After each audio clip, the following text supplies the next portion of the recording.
persona trabaja 8 horas diarias y recibe un pago justo por su tiempo, eso se le llama salario. Cuando una persona compite con otra, recibe un trofeo por su desempeño, eso se llama un premio. Cuando una persona recibe un reconocimiento apropiado por sus muchos años de servicio y sus logros, eso es un reconocimiento. La vida cristiana, hermanos, la salvación y las bendiciones que tenemos diariamente, no es un pago, no es un reconocimiento, no es un trofeo, es la gracia de Dios. La vida cristiana se vive solamente y únicamente por la gracia de Dios. Hermanos, pero cuando una persona no es capaz ni de ganarse un salario, ni ganar un premio, y ni merece un reconocimiento por lo que hizo, solamente es un cuadro de lo que es la gracia de Dios.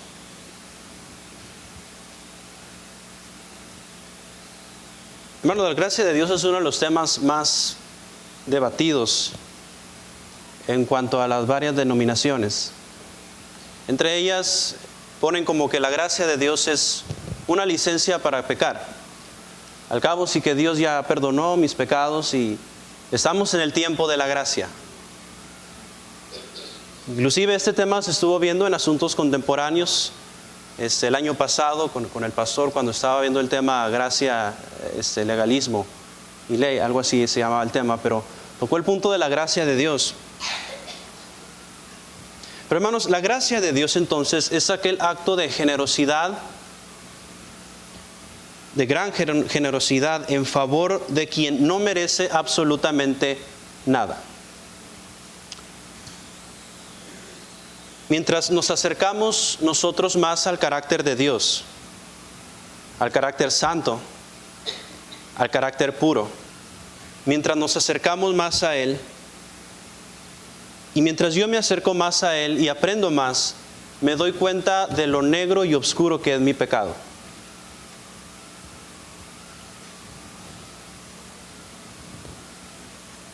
Y de lo sucio que podría ser.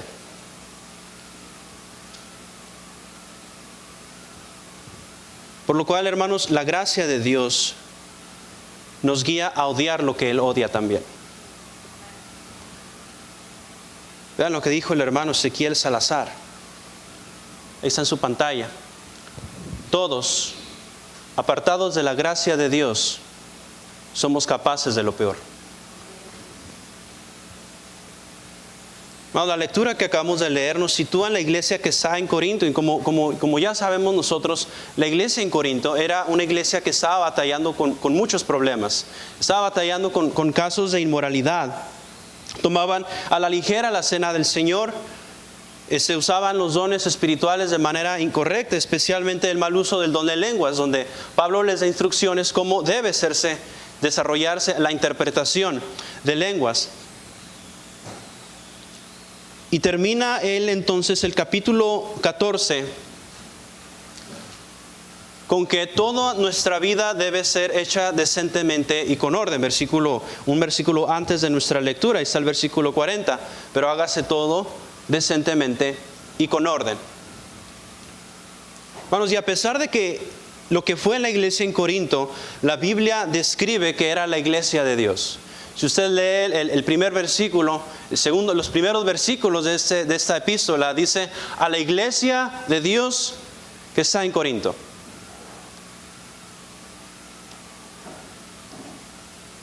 No, si la iglesia de Corinto existiera en nuestros tiempos, imagínense, pónganse a pensar, la iglesia en Corinto, la iglesia famosa, ¿por qué? Por sus muchos problemas.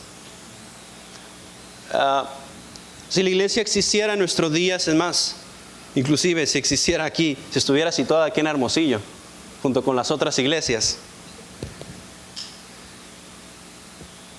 Y si la carta se escribiera en nuestros tiempos y fuera leída por las iglesias el día de hoy, Estoy seguro que la mayoría de las iglesias, al saber los problemas que estaba sucediendo,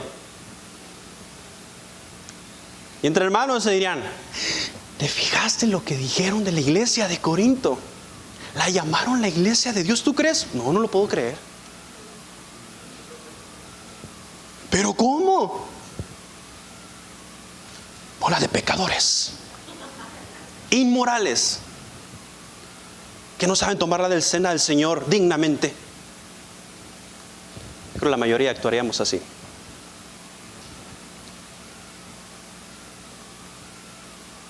Y otros dirían, ni salvos han de ser. Sin embargo, la Biblia las llama la iglesia de Dios. Otros dirían, no merece que se llame la iglesia de Dios, para nada. Si ha visto, hermano, lo que estaba sucediendo en Corinto, eran muchos problemas.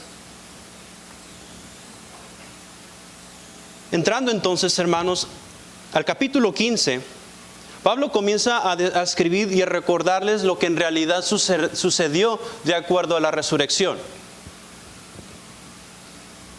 Vean lo que dice el versículo 1. Además os declaro, hermanos, el evangelio que os he predicado, el cual también recibisteis, el cual también perseveráis, por el cual asimismo, si retenéis la palabra que os he predicado, sois ¿qué?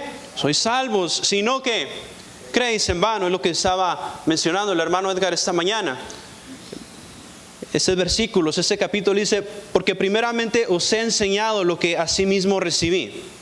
¿Que qué? Que Cristo murió por nuestros pecados conforme a las Escrituras, y que fue sepultado y que resucitó al tercer día conforme a las Escrituras, y que apareció a Cefas y después a los 12. Después apareció a más de 500 hermanos a la vez, de los cuales muchos viven y otros ya duermen.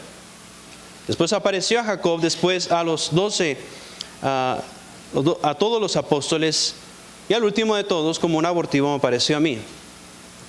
Pero ¿qué es lo que estaba sucediendo en este capítulo? Bueno, lo que estaba pasando es que había algunos hermanos que estaban diciendo que no había resurrección de los muertos. En pocas palabras, estaban diciendo que lo que Cristo hizo era una mentira y que no hay resurrección de los muertos.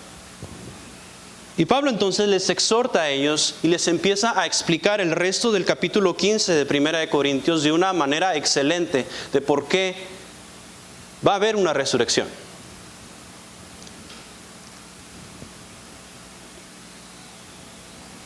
Y antes de que Pablo comience a dar una excelente explicación de la verdad acerca de la resurrección, Pablo le recuerda algo muy importante en el versículo 9 y en el versículo 10. Pero hermano, si usted se ha dado cuenta, en todas las epístolas que Pablo escribió, él siempre dice, gracia y paz a vosotros. Y en su despedida dice, gracia y paz a vosotros. Gracia y paz a vosotros.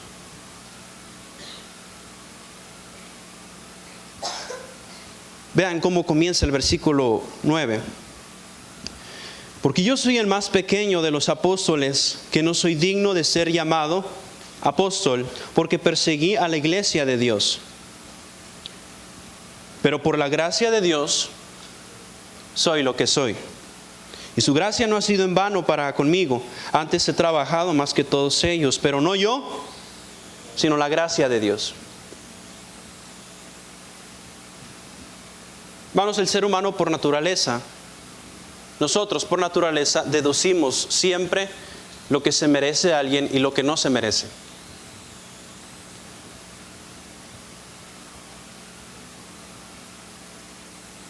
Pero la gracia de Dios va más alta que nuestras propias definiciones. Porque destroza completamente lo que usted y yo creemos que es lo que merecemos y que es lo que no. Y esta tarde nada más quisiera predicar el tema titulado por la gracia de Dios.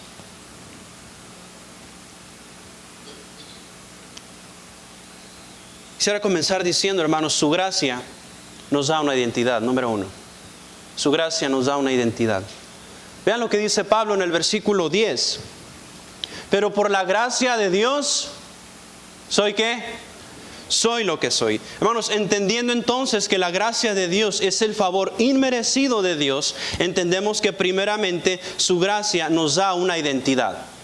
Dice Pablo, por la gracia de Dios soy lo que soy. El versículo 9, Pablo menciona que todos los apóstoles y que Cefas se le apareció a todos y luego a él al último como un abortivo. Y él se menciona así, soy el más pequeño de los apóstoles. Y luego dice, vean el versículo 9, que no soy digno de ser llamado como apóstol. Y luego enseguida nos dice por qué. ¿Por qué piensa él que no era digno de ser llamado apóstol? ¿Cuál era la vida pasada de Pablo? Perseguir a la iglesia.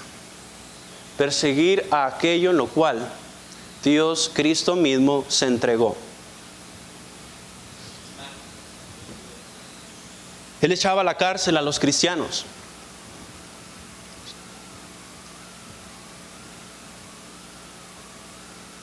Pero hermanos, ¿qué sucediera? ¿Qué sucedería el día de hoy si existiera Pablo? Si Pablo en nuestros días hubiera sido llamado apóstol. ¿Qué pasaría? ¿Cuántos pegarían de gritos? ¿Cómo? ¿Pablo? Perdón, Saulo. ¿No fue el que echó a la cárcel a los hermanos allá? ¿Cómo es que él va a ser? ¿Cómo es que él fue salvo? Ese individuo ni siquiera merece llamarse hermano.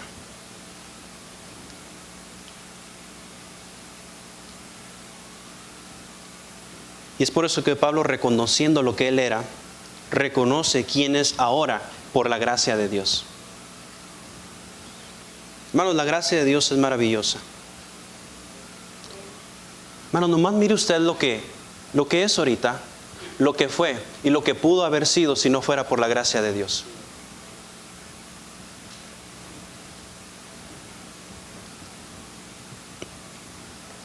Entonces, la gracia de Dios entonces nos da una identidad. Y Pablo dice, por la gracia de Dios soy lo que soy. ¿Pero qué somos ahora? ¿Cómo es que su gracia nos da una identidad? Y quisiera comenzar a decir, punto A, lo que somos salvos, somos salvos. ¿Qué es lo que somos ahora, hermanos? Somos salvos. Y vean lo que dice Efesios, un versículo bastante conocido. ¿Qué es lo que dice? Efesios 2:8 dice, por gracia sois salvos. ¿Por medio de qué? De la fe. Y eso no es de vosotros. ¿Por qué? Porque es un don de Dios. Hermanos, como cristianos, como creyentes en la Biblia, creemos 100% que somos salvos por la gracia de Dios. Porque así la Biblia lo describe. No hay otra obra, no hay cosa que nosotros pudiéramos hacer para ser salvos. Solo fue la gracia de Dios en su vida y en la mía.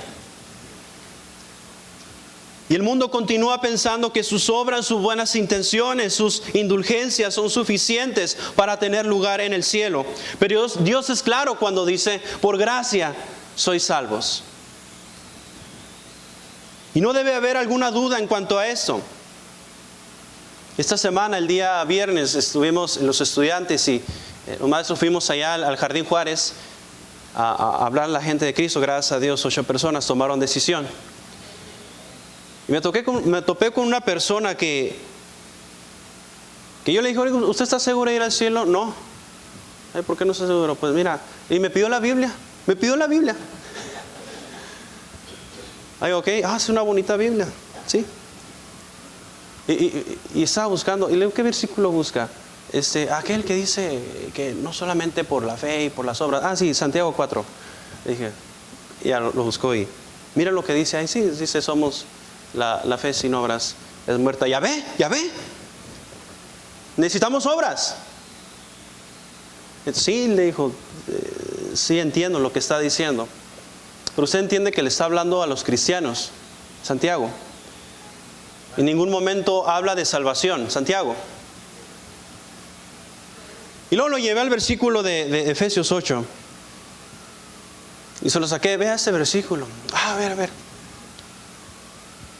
Y luego que lee, no por obras. Es que pues se puede tomar en muchos sentidos esto. Ok. Y luego lo llevé a Tito 2:11 o 3:11, donde dice, nos salvó no por obras de justicia. Luego, usted está entendiendo mal o Dios se equivocó al escribir la Biblia. Porque ahí está claro. No obras. Por la gracia de Dios.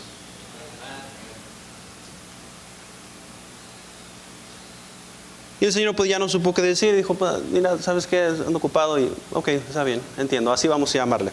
Okay.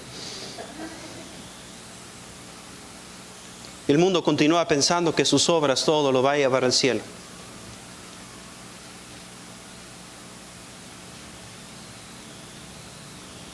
Vivimos, hermanos, en una generación donde piensa que todo el mundo merece irse al cielo. Porque cada uno cree su propia bondad. Y la Biblia ya nos describe que por gracia sois salvos. Amén, hermanos. O sea, estamos conscientes de que por gracia somos salvos. Hermanos, por gracia ya no hay condenación. Por gracia mi nombre está escrito en el libro de la vida del Cordero. Y su gracia, hermanos, nos da una identidad que si no hubiera sido por Él, por la gracia de Dios. Porque, hermanos, yo no tengo ninguna cosa en favor de lo que Dios hubiera visto en mí. Nada. No hay algo que yo me mereciera. Y la gracia de Dios, hermanos, es tan grande que muchas veces no comprendemos cómo es que Dios extiende su gracia al ver lo que somos. Gloria a Dios, hermanos, que el Señor me aceptó tal y como soy, no teniendo en cuenta mi pecado, sino que se humilló a sí mismo y tomó forma de siervo para ser obediente hasta la muerte. Pero por la gracia de Dios soy salvo, soy hijo de Dios. Pero hermanos, no solamente somos salvos, vean ahí, punto B, no solamente entendiendo, hermanos, que somos salvos, vean ahí punto B, somos siervos. Vean el versículo 2 Corintios 4:5. Dice, porque no nos predicamos a nosotros mismos, sino a ¿qué? Sino a Jesucristo como Señor y a nosotros como vuestros siervos por amor de Jesús. Hermanos, no solamente somos salvos, Pablo reconoció ser hijo de Dios. Él reconoció que Cristo no solamente era su Salvador, él también reconoció que Cristo era su Señor.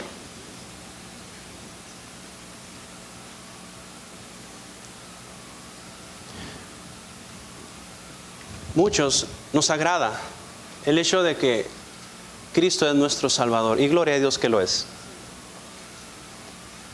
Pero también se nos olvida muchas veces que al momento que somos salvos, Cristo se convierte en nuestro Señor, nuestro amo, el dueño de nuestra vida.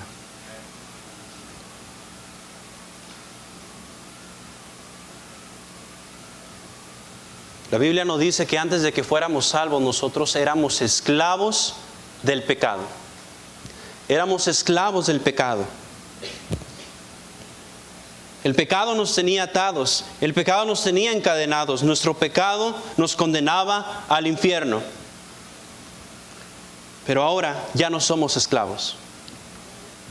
Nuestra posición entonces ahora cambió de ser esclavos a ser siervos, a ser hijos de Dios.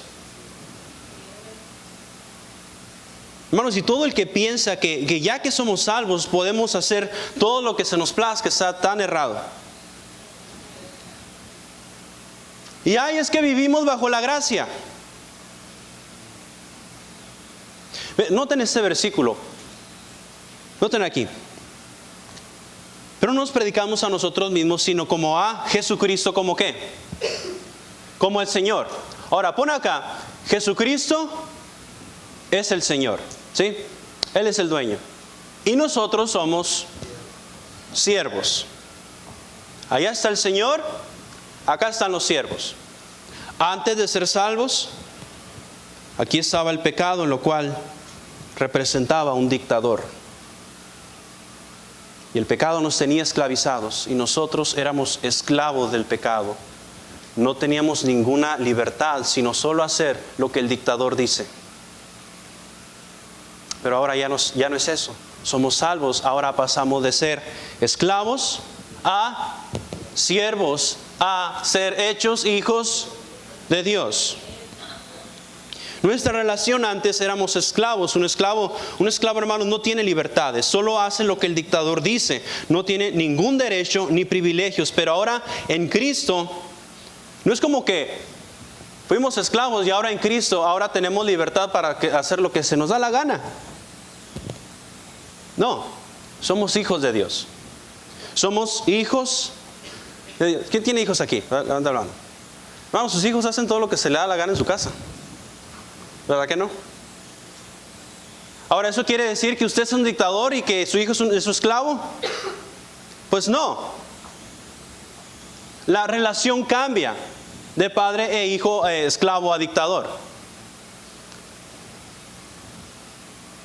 Hay limitaciones para los hijos. Hermanos, usted espera que su hijo haga lo que usted le pide. ¿Y eso quiere decir que usted es un dictador? ¿No? Usted está siendo padre. Usted le da provisión.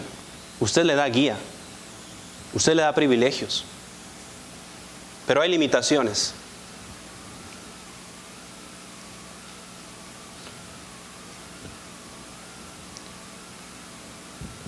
Pero Él no tiene libertades, no porque sea un dictador, sino porque usted es protector. Hermanos, en los tiempos antiguos los israelitas podían tener siervos. Sí recuerda que había leyes para que los israelitas podrían comprar siervos. Ellos les servían en su casa. Entonces había leyes que protegían. Los israelitas no podían hacer todo lo que quisieran con los siervos. No, había leyes para eso. Entonces el amo era el encargado de proveerle todo a su siervo. Le proveía casa, le proveía su comida, le proveía quizás transporte, los burros, los caballos, le proveía esposa. ¡Qué tremendo! ¡Qué tremendo! ¿Verdad? ¿Qué? Ahora algunos dirán, hermano, ¿por qué no agarra ese trabajo? Ok, estamos fuera. Ahora ahí se despertaron, ¿verdad? No, hombre, nomás habla uno del tema y ya. ¿Verdad? Pero hermanos, si el siervo decidiera dejar a su amo, todo lo que su amo le dio, no se lo llevaba el siervo. Inclusive si hubiera tenido esposa, hijos, se quedan con su amo.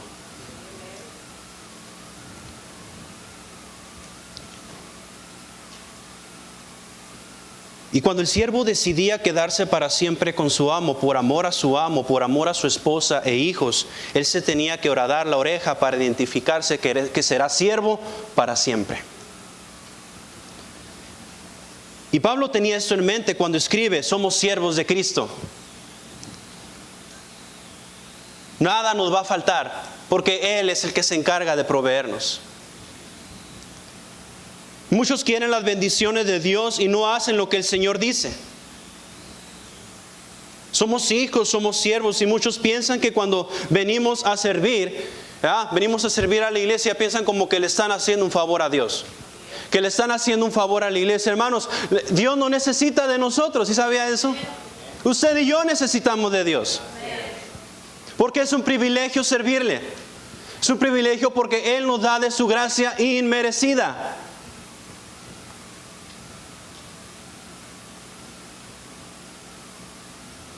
Cristo dijo que el que quiera ser el primero, el que quiera ser el grande, será vuestro siervo.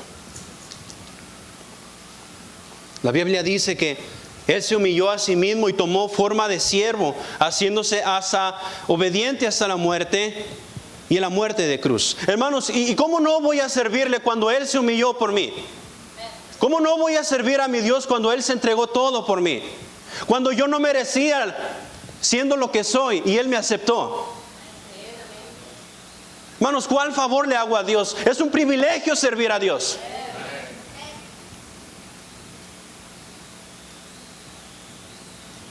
¿Cómo no voy a servir si el mismo Dios se hizo como yo? Que al que no conoció pecado por nosotros lo hizo pecado. Solamente su gracia nos da una identidad. Ven ahí, número 2. Su gracia no actúa en vano. Sigamos leyendo el versículo 10. Dice, pero por la gracia de Dios soy lo que soy. ¿Y su qué? Y su gracia no ha sido en vano para conmigo. Y su gracia no ha sido en vano para conmigo. No solamente, hermanos, su gracia nos da una identidad. Su gracia también no actúa en vano. Vean ahí lo que dice Tito 2:11. Porque la gracia de Dios se ha manifestado para salvación a todos los hombres, enseñándonos que, renunciando a la impiedad y a los deseos mundanos, vivamos en este siglo sobria, justa y piadosamente. Pablo entonces lo siguiente que dice es que por la gracia de Dios soy lo que soy, y esa gracia, la cual yo no merezco, no ha actuado en vano. Ahora, ¿cómo actúa la gracia de Dios?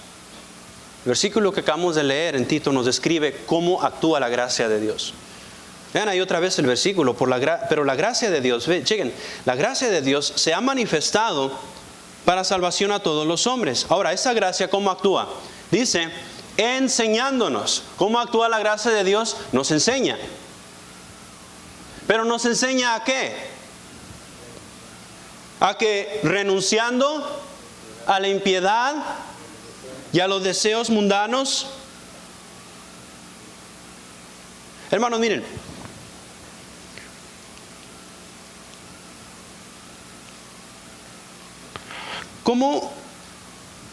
¿Cómo hacemos entonces que la gracia de Dios actúe en vano?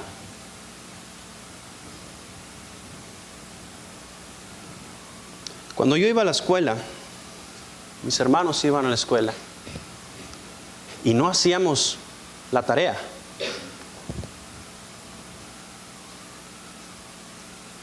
O nos las pinteábamos. Ah, ya está mi mamá aquí, pero... Okay. Ok, entonces, mi mamá se ha dado cuenta, porque no se daba cuenta de que yo no hacía la tarea. Decía algo como que, ¿qué crees que estoy trabajando diokis? No te estoy enviando a la escuela diokis. Hermanos, miren, mi desempeño en la escuela no era para pagar mis estudios. El pago ya se hizo. Mis padres sacaron adelante los estudios, pero no es como que mi desempeño en la escuela pagaba mis estudios. Yo iba a la escuela porque ahí se me enseñaba lo que yo necesitaba aprender. Y al yo no entonces hacer la tarea, poner de mi empeño en la escuela, eso hacía que fuera en vano mi ida a la escuela.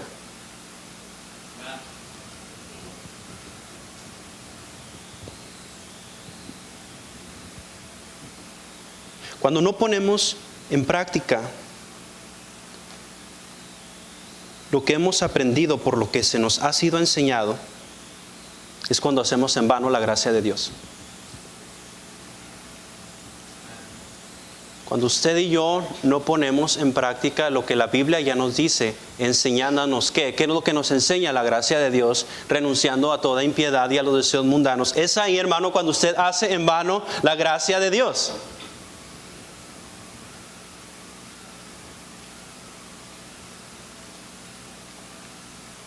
Muchas veces la gracia de Dios la hacemos en vano porque no ponemos en práctica, no nos esforzamos. Entonces, ¿cuándo es que hacemos en vano la gracia de Dios? Vean ahí punto A. Cuando vivimos impíamente. Hacemos la gracia de Dios en vano cuando vivimos impíamente. ¿Renunciar a qué? A la impiedad. Vamos, la impiedad es vivir como que si no hay Dios. El impío no necesariamente es alguien que no es salvo. El impío simplemente es aquel que no toma a Dios en cuenta en su vida. Tanto en sus decisiones, como en su manera de hablar, como en su manera de pensar. Ese es el impío, que no toma en cuenta a Dios, como que si no hay Dios.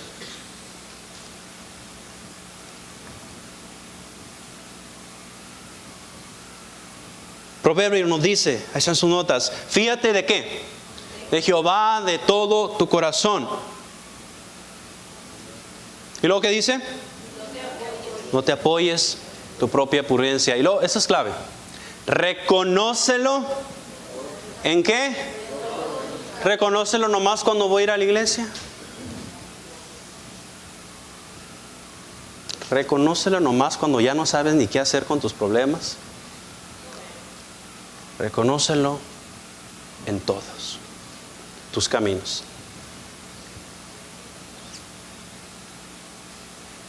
Y una vez que usted reconozca a Dios en todos sus caminos, ahora sí, Él va a enderezar sus veredas. ¿Saben muchas veces, hermano, por qué no encontramos dirección? ¿Por qué no tomamos en cuenta a Dios?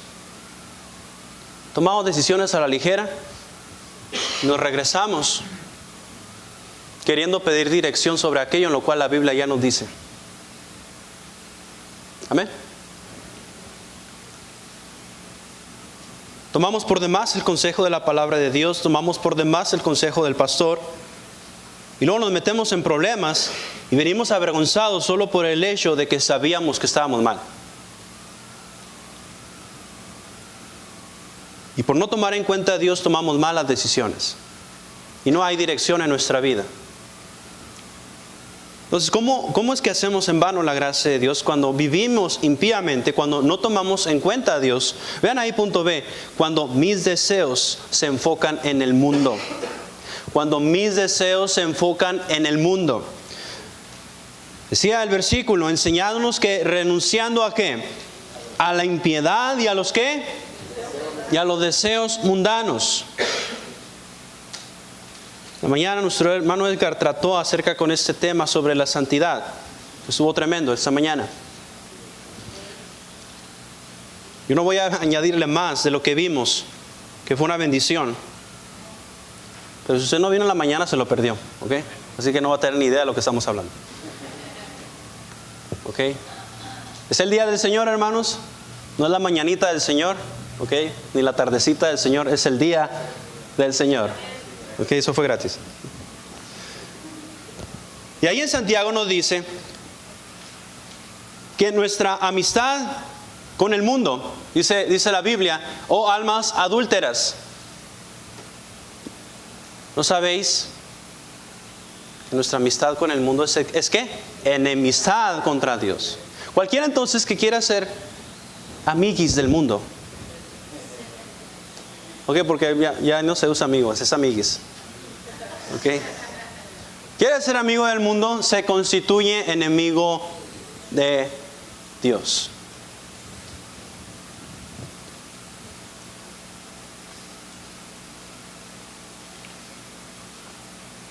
Lo sé, hermanos. Es difícil.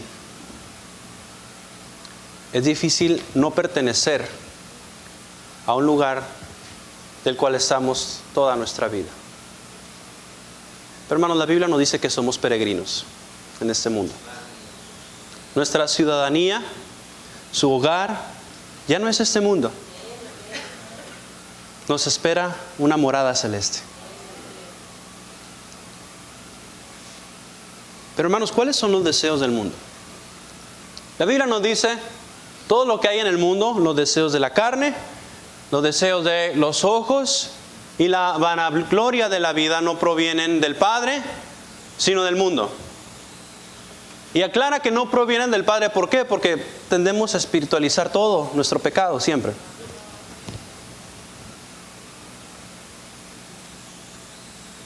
Y tendemos a ver las cosas como que de una manera espiritual, como que si Dios se equivocó en su palabra. Bueno, si usted y yo tenemos deseos carnales y deseos de los ojos, simplemente son deseos del mundo, no pueden ser del Padre.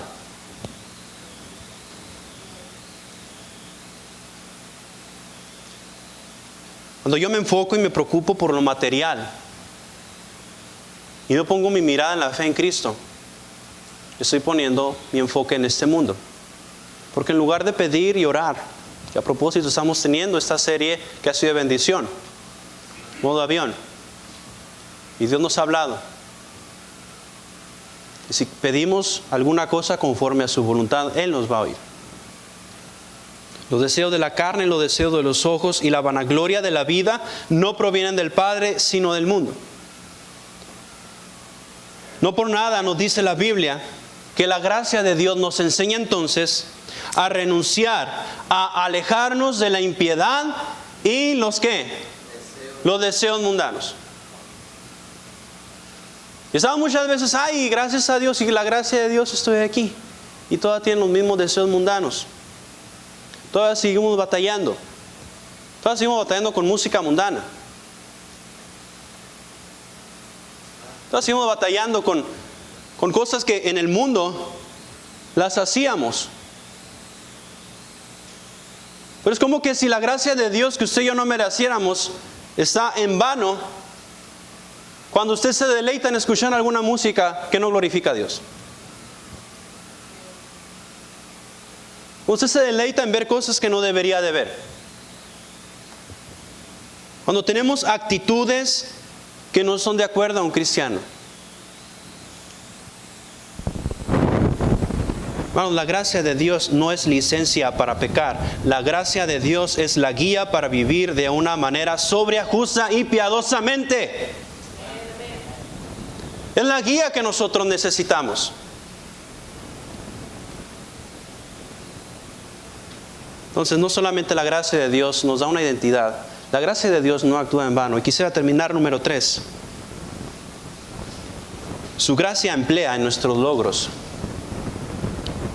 Su gracia emplea en nuestros logros.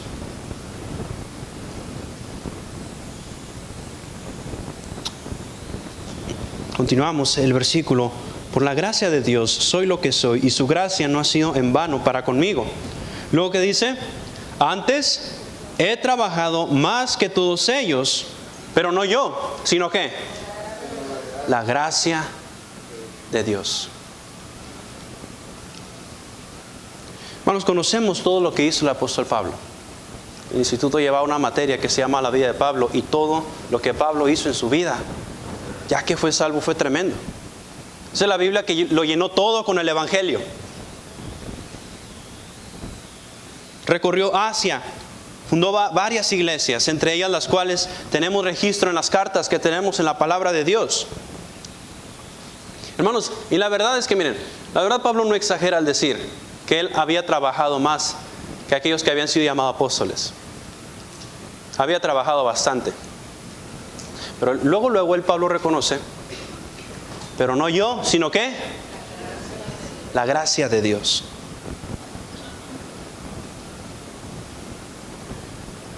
Quisiera que tome unos segundos. Tome usted unos segundos y póngase a pensar todo lo que tiene actualmente. Su familia, sus pertenencias, su trabajo, sus estudios, su sustento, su iglesia, su pastor, su salud, todo lo que el Señor le ha permitido hacer hasta el día de hoy.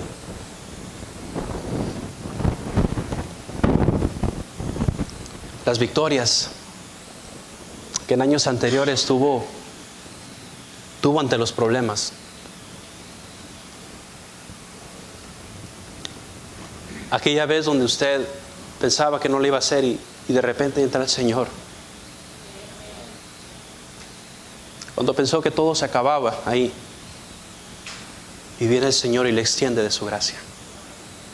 Aquella ocasión quizás alguno, cuando estuvo a punto de morir.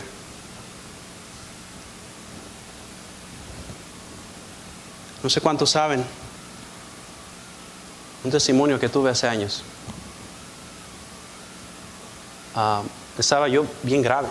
Yo venía de un campamento Por eso mi mamá ya no quiere que vaya a campamentos, porque todo me pasa.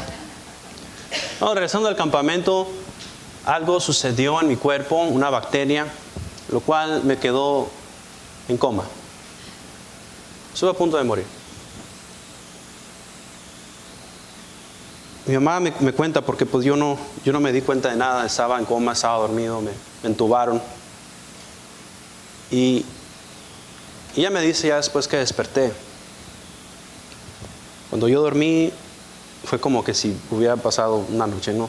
Pero ella me dice, cuando ve y llora, y me dice, no puedo creerlo. Los doctores me dijeron que no ibas a vivir. Los doctores me dijeron que ya no ibas a responder. Dios obró. Yo no sé el propósito del cual el Señor me dejó aquí.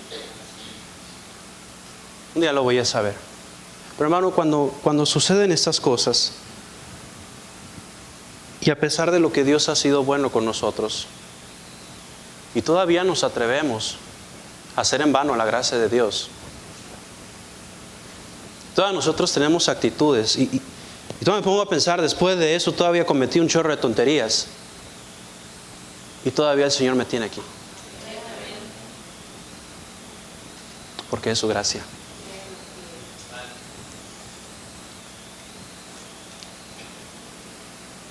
Vean lo que dice 1 Pedro 5. Igualmente, jóvenes, estad sujetos a los ancianos, y todos sumisos unos a otros, revestidos de humildad. ¿Por qué? Dios resiste a los soberbios y da ¿qué? Da gracia a los humildes. El versículo 10, vean lo que dice. Mas el Dios de toda gracia, que nos llamó a su gloria eterna en Jesucristo, después que hayas padecido un poco de tiempo, Él mismo os perfeccione, afirme, fortalezca y establezca. Vean ahí, punto, hermanos, se toma humildad para reconocer quién es Dios. Hermanos, Pablo había logrado todo esto por la pura gracia de Dios. Hermanos, y se toma humildad para reconocer quién es Dios. Reconocer que todo lo que hemos tenido solamente fue la gracia de Él. Y tal parece que muchas de las ocasiones todo lo que tenemos, los vehículos, la casa, nuestras pertenencias, son como que si fueron dadas por mis propios méritos.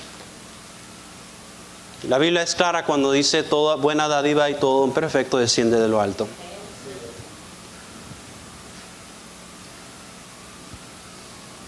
Muchas veces la Biblia nos dice que humildad, nos enseña que humildad no es algo que usted y yo poseemos por naturaleza. Es como que vamos a la tienda y deme 1 kilo de humildad para tener un tantito de humildad en este ratito. No. A propósito debemos de humillarnos. A propósito debemos de humillarnos. Y cuando Él se humilla, a Dios le llama la atención eso. Dios resiste a los soberbios, pero da gracia a los humildes.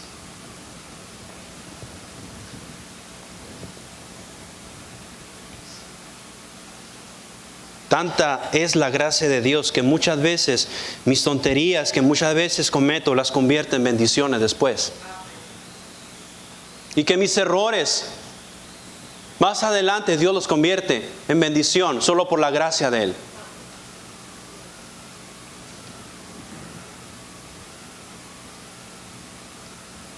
Se toma humildad para reconocer quién es Dios. Pero vean el versículo. Mas el Dios de toda gracia. Él es el Dios de toda gracia. Él es el Dios de todo aquello al cual que Dios nos da y que aún así no merecemos, mas sin embargo Él nos los da. Necesitamos, hermanos, vean ahí punto A, reconocer su cuidado. Ahí en el mismo capítulo, no vamos a ir para allá. Pero dice, echando toda vuestra ansiedad sobre Él. ¿Por qué? Porque Él tiene cuidado de nosotros. Echando toda vuestra preocupación, todo aquello en el cual usted y yo nos afanamos, todo sobre Él. Por la única razón que Él tiene cuidado de usted y de mí.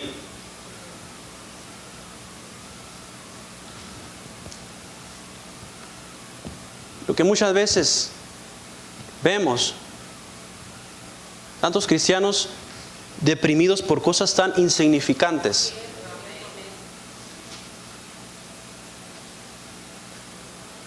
Como que, ay, no tengo este carro. Hermanos, hay cosas más importantes por las cuales ustedes se deben preocupar. Tenemos un Dios de toda gracia. Y es que no tuve para el Uber. Y es que mis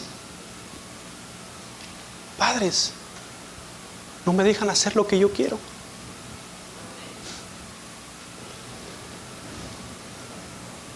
Reconoce su cuidado. Hermanos, si no fuera por su gracia, hubiéramos tomado una mala decisión en tiempo de ansiedad. Si no fuera por su gracia, hubiéramos tomado una mala decisión cuando estábamos bien tristes. No solamente reconocer su cuidado, punto B, reconocer su obra en nosotros. Vean ahí el versículo, mas el Dios de toda gracia que nos llamó a su gloria eterna, después que hayáis padecido, ¿un qué? Un poco de tiempo. Lo que está sucediendo aquí en este versículo de 1 de Pedro es que los hermanos a los cuales el apóstol Pedro se dirige estaban pasando por persecución, estaban pasando por graves problemas, habían matado a los cristianos y estaban bajo la persecución del peor emperador que ha habido en aquellos tiempos, el cual era Nerón. Estaban los hermanos preocupados, preguntándose por qué vienen problemas a su vida, y Pedro les anima, miren, hay un Dios de toda gracia. Y después que hayas padecido un poco de tiempo, hermanos, comparado a la eternidad que nos espera, es poco tiempo. Es un poco de tiempo lo que padecemos en este mundo. Después que hayas padecido por un poco de tiempo, Él mismo os ¿qué? Os perfeccione. La palabra perfecto en la Biblia quiere decir maduro. Él mismo nos madure. Madurez bien, hermanos, cuando en humildad reconocemos que Dios se encarga de cada detalle de nuestra vida. No solamente reconoce su cuidado, reconoce su obra en nosotros, que Él nos va a perfeccionar, pero también reconoce su firmeza. Dice, Él mismo os perfeccione, y luego ¿qué? Afirme. Hermanos, yo no fuera quien soy. Muchas veces veo al pastor y todo lo que viene a su vida, y cómo el pastor aguanta tantas cosas. Y bromea y cuando dice, piensan que no soy ser humano, ¿verdad? Y lo veo y él es un ser humano y solamente veo la gracia de Dios en su vida. Veo la gracia de Dios en la vida del pastor Montaño. Dios lo ha bendecido grandemente.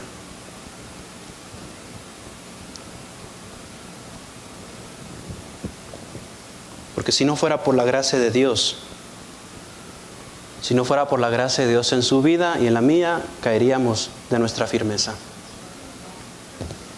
Caeríamos así. ¿Recuerdan la frase del principio? Todos apartados de la gracia de Dios somos capaces de lo peor. Pero ven ahí punto D. Reconocer no solamente su cuidado, su obra en nosotros, su firmeza, reconocer su fortaleza, punto D. Ojo, hermanos, ¿qué podemos decir? Que Dios nos da de su fuerza en lugares que usted y yo nunca hubiéramos imaginado sacar fuerzas en momentos difíciles. Hermanos, qué grande es el Señor, que aún de nuestra debilidad saca fuerzas. Porque la Biblia nos dice que cuando somos débiles, que su poder se va a perfeccionar en nuestra debilidad. Y gloria a Dios que Él nos da de su fuerza en aquellas áreas que somos débiles.